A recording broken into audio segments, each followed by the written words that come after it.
Have you ever wondered who really owns and controls America?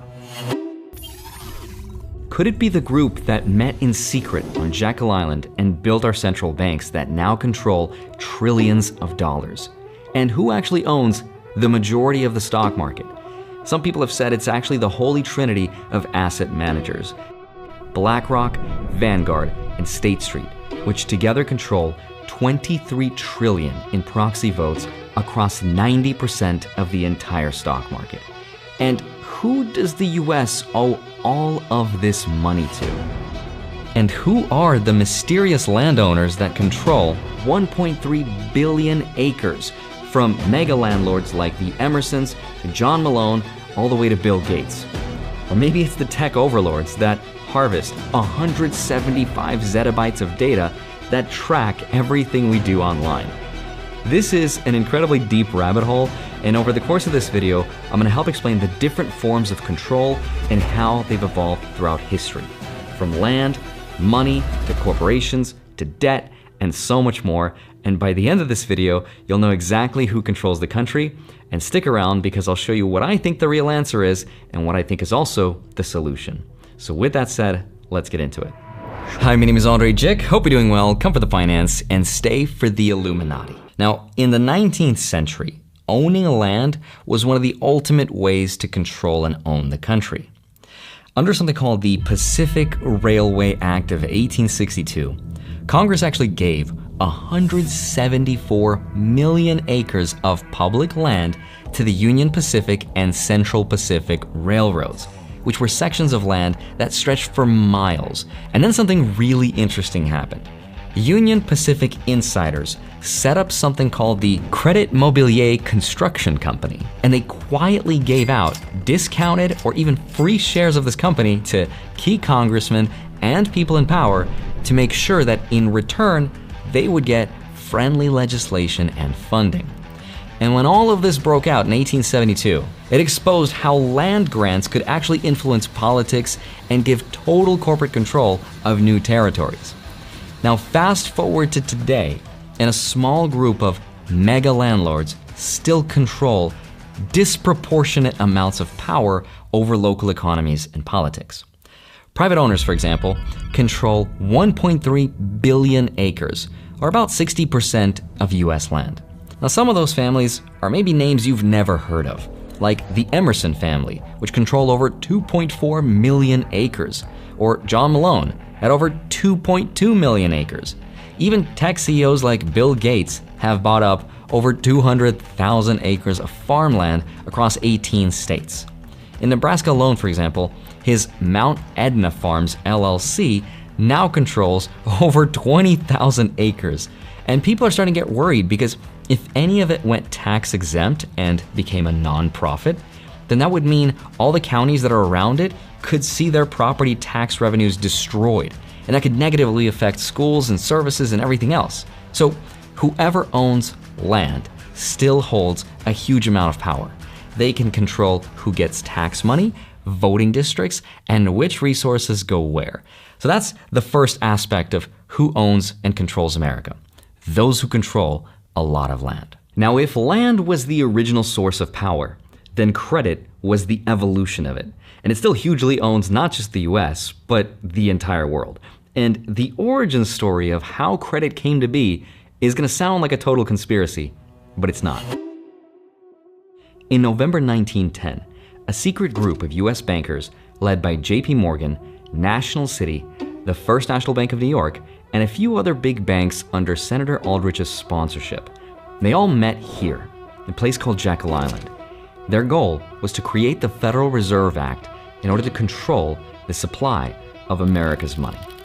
Permit me to issue and control the money of a nation, and I care not who makes its laws. Now that was a very famous quote that is oftentimes attributed to Mayor Amschel Rothschild. Now, the Rothschild family built the blueprint of central banking in the 1800s, but when it came to America's actual money printer, the family, despite all the endless conspiracy theories, supposedly never held direct ownership over the Fed. Instead, the Fed is owned by the smaller commercial US banks. And when Congress passed the act in December 1913, it created the 12 regional reserve banks.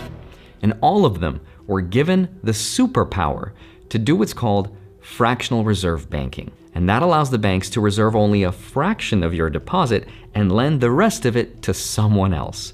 Now, this is going to blow your mind, but here is how it used to work up until very recently. Let's say you deposit $100 with your bank. Now that bank can loan up to $90 of your money to someone else. The other $10 is reserved for you in case you need it. That's called vault cash. Now your bank account will still show you having $100, but on the bank side though, that $100 deposit just created another $90 for the bank to lend out. Now let's say someone borrows that $90 of technically your money, and then they pay someone for something that they bought. Then that person goes to deposit their $90 with their bank, and that bank also gets to do the exact same thing and lend out 90% of it. And this process can repeat until there's up to $1,000 of bank credit, all backed by only $100 of vault cash. Now, believe it or not, that's how it used to work. But as of March 2020, that system changed. And now the Fed has lowered the reserve requirement to 0%, meaning there's no reserve requirement for banks. They can lend out the maximum amount of everything you deposit. Of course, under the Fed's guidance. Now today, our central bank, the Federal Reserve, has over $6 trillion on their balance sheet. And they also get to control things like the mortgage rates, which is based on the 10-year Treasury bond, corporate credit, and the purchasing power of our paychecks.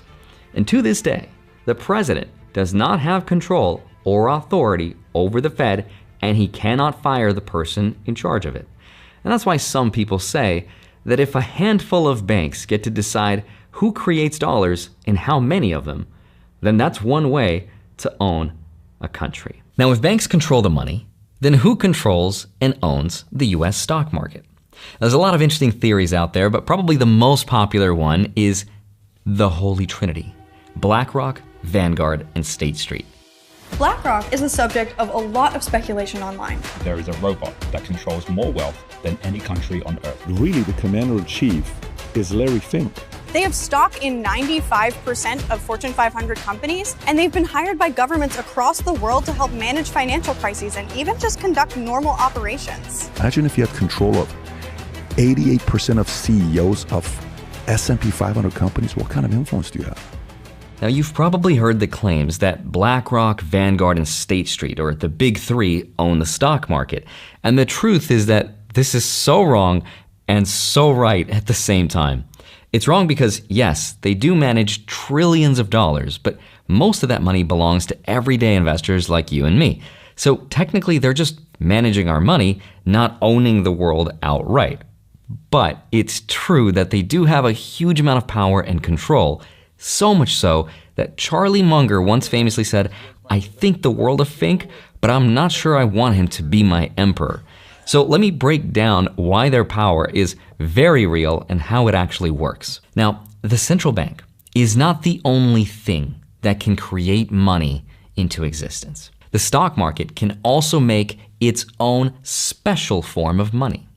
You see, public companies can create new shares of their company. For example, a company called MicroStrategy does this all the time. They do that so they could buy more Bitcoin. And by creating new stocks and new money, they can double down and buy more Bitcoin to hopefully make their stock worth even more. But the question is, who gets to decide which companies get to do that? Well, it turns out it's the company itself, the company's own board of directors. And if the dilution's big enough, technically the shareholders as well. But here's where BlackRock, Vanguard, and State Street come in to sort of run the show. They can't call up the CEO of Strategy and be like, "Hey, Michael, you're fired." But they do vote on who becomes members of the board of a company. And those people can make those decisions. They can vote on director elections, and those people can influence company policy. But they also have another superpower. The big three have a vested interest in almost every company in the S&P 500, with roughly $23 trillion under management and proxy votes on about 90% of U.S. stocks. The three of them combined are the major stockholders of 95% of American corporations. How's that? That's not good. That's power. And what that means is, when your average mutual fund or ETF like VTSAX from Vanguard needs to vote on something, it turns to one of those three giants to cast your proxy. Now, what's a proxy? A proxy is just the legal permission given to them by you to vote your shares at a company meeting when you can't be there yourself, which is the case for most working people with a job. Now, personally, I don't ever vote on anything. I have the right to, and I get all the letters in the mail. I just don't have the time or interest to. You're probably in the same boat. So instead, Vanguard's stewardship team analyzes those proposals against their policy and gets to vote on your behalf. So even though the big three don't technically own the stock market, their voting power does have a lot of weight and by extension, a lot of power. And that's why some people say, well, if just 3 asset managers hold the biggest voting blocks in almost every major company in existence, then who really owns corporate America? Now, if banks and corporations can borrow infinite amounts of money, and if the country can do the same by selling its treasury bonds, then who does the US owe its money to? Well, here's our debt so far. That's a lot of money. And who is it owed to? And before we get into that though, I want to quickly mention taking back control of your own economic energy. And that's why this video is brought to you by Kraken. Kraken is a US-based cryptocurrency exchange founded in 2011 and is the official crypto exchange and partner of Williams F1 and Tottenham Hotspur. Now, since 2011, Kraken has built a reputation on rock-solid security and transparent proof of reserves, so you know your assets are protected at every layer. Kraken's interface is designed to be easy for both beginners and advanced traders. They offer one of the biggest selections of cryptocurrencies, everything from Bitcoin and Ethereum to emerging altcoins. And if you want to step up your game, Kraken's advanced tools make charting, limit orders, and portfolio management super easy. If you're ready to explore crypto on a platform that puts security and simplicity first, sign up with Kraken today using the link in the description below. I may earn a small commission at no extra cost to you, which helps keep the channel running. And remember, the information provided in this video is for educational purposes only and does not constitute financial advice. Thanks to Kraken for sponsoring this segment of the video, and now let's get back to it. So here's the breakdown.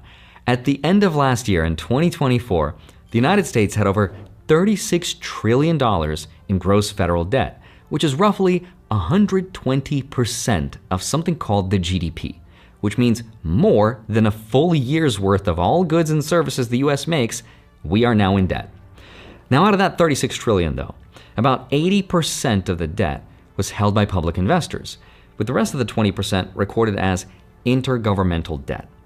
Of the 29 trillion held by the public, foreign investors in other countries owned about 8.5 trillion or 30%, including 1.8 trillion split between Japan and China.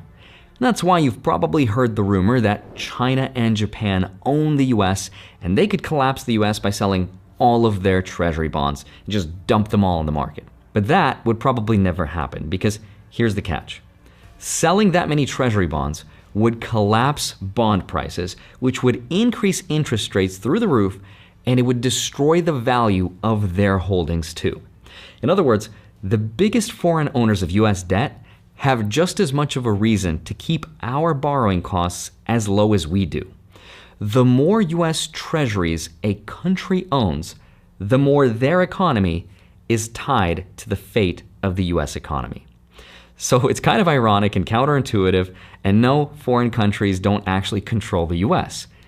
In reality, the single biggest holder of public debt is the Federal Reserve, with over $6 trillion on its balance sheet. Now, that debt is owned by investors like state and local pension funds, banks, insurance companies. If you own treasuries or bonds, as people call them, you are part of that, and you own a part of America's future tax revenue, and you make money when the government pays interest. So if you're a bondholder, you partially own America. The problem is, at a certain point, investors don't want to lend money to the US because our debt is considered risky. Can the US sustain itself on this path forever? Most economists say